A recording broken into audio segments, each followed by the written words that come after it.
Bonjour! Vous êtes bien sur horizontdevoix.fr. Dans notre deuxième partie de Prélude au voyage en Inde, dans le Rajasthan, nous allons découvrir histoire, légende et mythologie de la vache sacrée.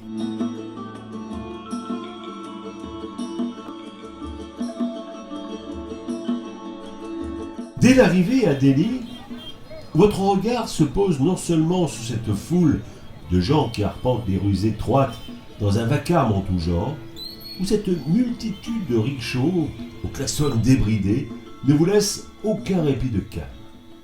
Et là, au milieu de la rue, cernés par les motos, les voitures ou les rickshaws, les vaches restent immobiles, debout ou couchées, solitaires ou par deux ou trois, seul élément statique dans la cohue des hommes.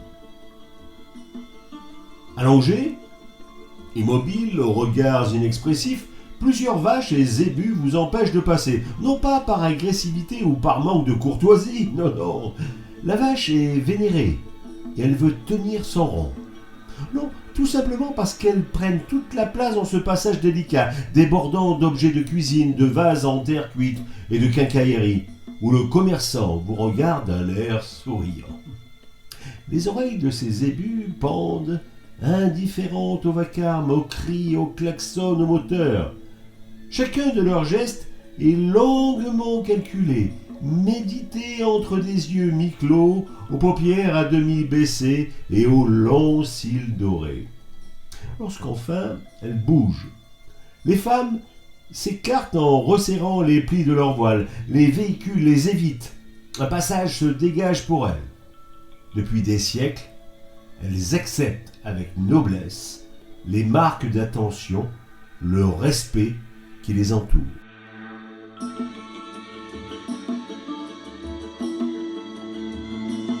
Entrer en immersion dans une ville comme Agra, ou tant d'autres dans le Rajasthan, suivre son guide dans la rue du Grand Bazar, se faufiler parmi les piétons, admirer le travail et l'habileté des artisans, restera pour vous une expérience inoubliable. Au petit matin, avant que les commerces n'ouvrent et que les rues grouillent de monde, les vaches se regroupent en petits troupeaux et rejoignent chaque jour les mêmes lieux où elles pourront être nourries par les habitants. Tous les matins, deux métiers se coordonnent pour offrir à ces vaches le respect qu'elles méritent. Il y a les collecteurs de lait, car chaque vache est la propriété de quelqu'un, ou peut-être par habitude, ou parce qu'elles ne produisent plus de lait. Elles sont alors abandonnées plutôt que d'être envoyées à l'abattoir. La plupart des Indiens sont végétariens, et par son statut sacré, la vache n'a jamais été exploitée pour sa viande.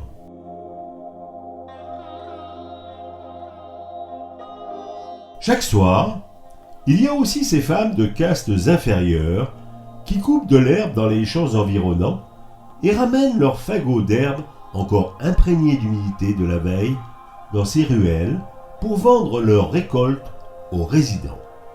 Chaque jour, tous les habitants de ces quartiers offrent aux vaches les restes de leur repas et achètent l'herbe coupée de ces femmes pour agrémenter l'alimentation de ces ressortissantes d'un rituel ancestral encore présent aujourd'hui.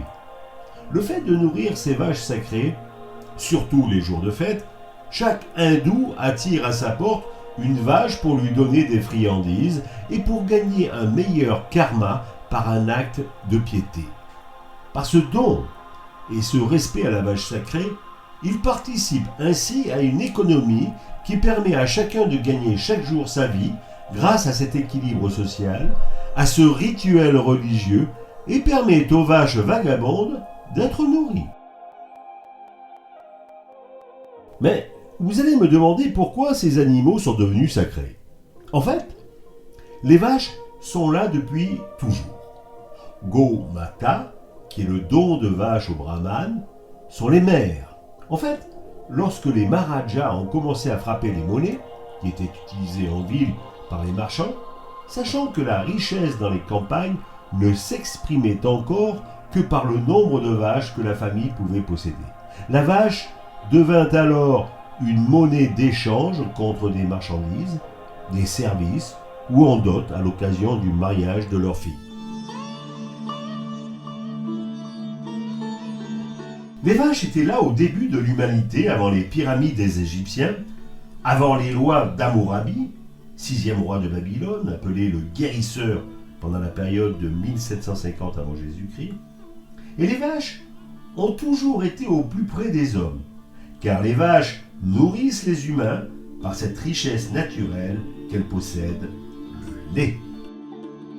Mais aussi, grâce à sa bouse mélangée à de la paille et séchée au soleil, cette matière se transforme en combustible pour faire la cuisine, et également avec de l'argile, elle constitue un matériau parfait pour le plâtrage des maisons, car elle rend plus facile le nettoyage au sol et possède des propriétés antiseptiques efficaces.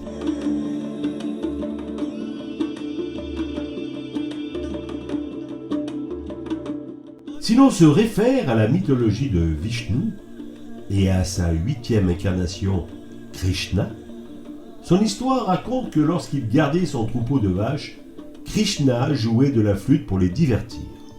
Depuis toujours, ces histoires ont alimenté les légendes et permis de glorifier cet animal.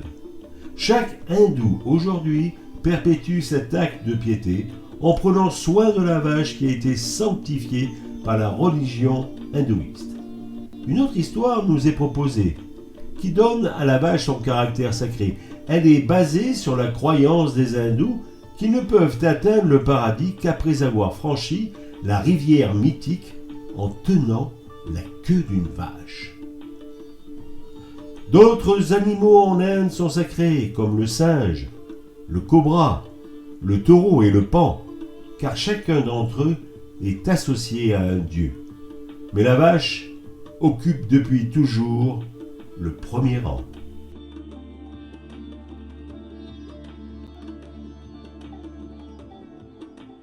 Merci de votre écoute sur horizontdevoix.fr et à bientôt pour une prochaine aventure dans la série Prélude au voyage en Inde, au Rajasthan.